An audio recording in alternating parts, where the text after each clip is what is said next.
ISKCON কি, কে তাদের চালায়, বাংলাদেশে কি তাদের উদ্দেশ্য? প্রথমেই বলতে হয়, ইসকন কিন্তু হিন্দুদের কোনো সংগঠন নয়, হিন্দু বেশধারী ইহুদিদের একটি সংগঠন। আবু রুশদের লেখা বাংলাদেশের গোয়েন্দা সংস্থার সাবেক প্রধানদের কথা, বাংলাদেশের এই বইয়ে লেখা আছে, ইসকন নামে একটি সংগঠন বাংলাদেশে কাজ করছে। এর সদর দপ্তর নদিয়া জেলার পাশে মায়াপুরে। মূলত এটা ইহুদিদের একটি সংগঠন বলে জানা গেছে।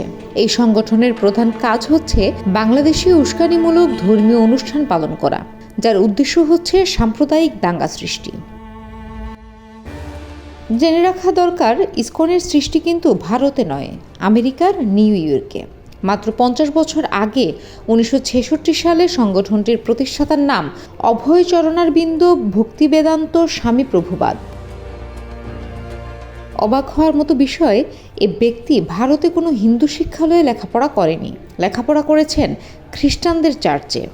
পেশায় যে ছিল ফার্মাসিউটিক্যাল ব্যবসায়ী, কিন্তু হঠাৎ করেই তার মাথায় কেন হিন্দু ধর্মের নতুন সংস্করণের ভূত চাপল, কিংবা কোন শিক্ষা বলে চাপল তা সত্যিই চিন্তার বিষয়।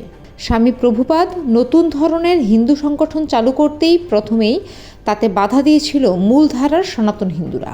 অধিকাংশ হিন্দুই তার বিরুদ্ধচারণ করে থাকে, কিন্তু সে সময় স্বামী প্রভুপাদের পাশে এসে দাঁড়ায় J Stillson Judah, Harvey Cox, Larry Shinn ও টমাস হপকিন্সের মতো চিহ্নিত ইহুদি খ্রিস্টান এজেন্টরা। ইসকন একটি উগ্র সাম্প্রদায়িক সংগঠন। এই সংগঠনটির বেসিক কনসেপ্ট মধ্যযুগের চৈতন্যের থেকে আগত।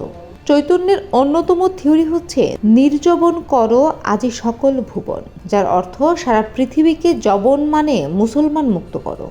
উল্লেখ্য, এই সংগঠনটি হিন্দুদের অধিকাংশ বেসিক কনসেপ্ট স্বীকার করে না। তারা হিন্দুদের উপর সম্পূর্ণ নিজেদের ধারণা চাপিয়ে দেয়। এদের চেনার সহজ উপায়, এরা সবসময় ইউরোপীয় সাদা চামড়াদের সামনে নিয়ে আসে।